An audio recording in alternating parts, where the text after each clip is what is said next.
Brandon Fitzpatrick. I work in official records, and I've been there for just over a year.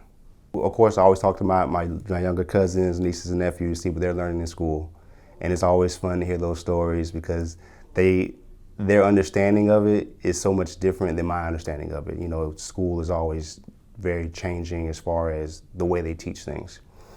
So what we try to do in my family is we try to patronize Black businesses, especially during Black History Month. And so there's a website, I can't think of it, it's like Green Dot Book or something like that.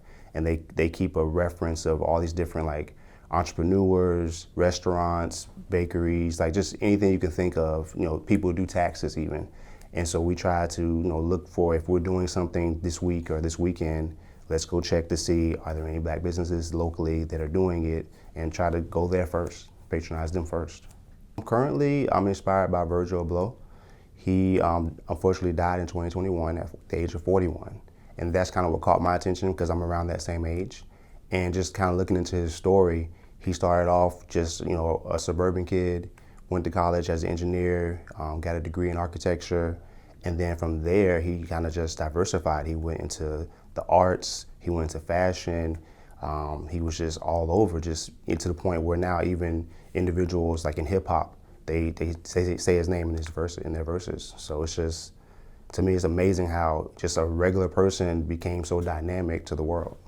He was the son of Ghana immigrants, and he just went to school because his parents wanted him to get a degree.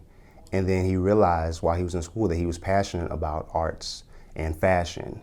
And he mentioned that he had a professor who told him, hey, you know, you're good, but you're not really on that level. Like, I'm kind of paraphrasing, but he said that having people doubt him is one of the things that pushed him to the point where he became the first Black, I think it was the menswear department for Louis Vuitton. Like, never in history had they had a Black man run that division, and he aspired for it and he got it. Just everyday people, because even the guy who inspires me, he was an everyday person to the people he knew. So when I see people that they struggle and then they don't just give up, they don't admit to that defeat, and they can keep pushing forward, that's inspiration, because we all have our days, our moments, you know, our seasons, so to speak, where we don't want to do what we're doing, or we feel like we took the wrong route or we made the wrong decision.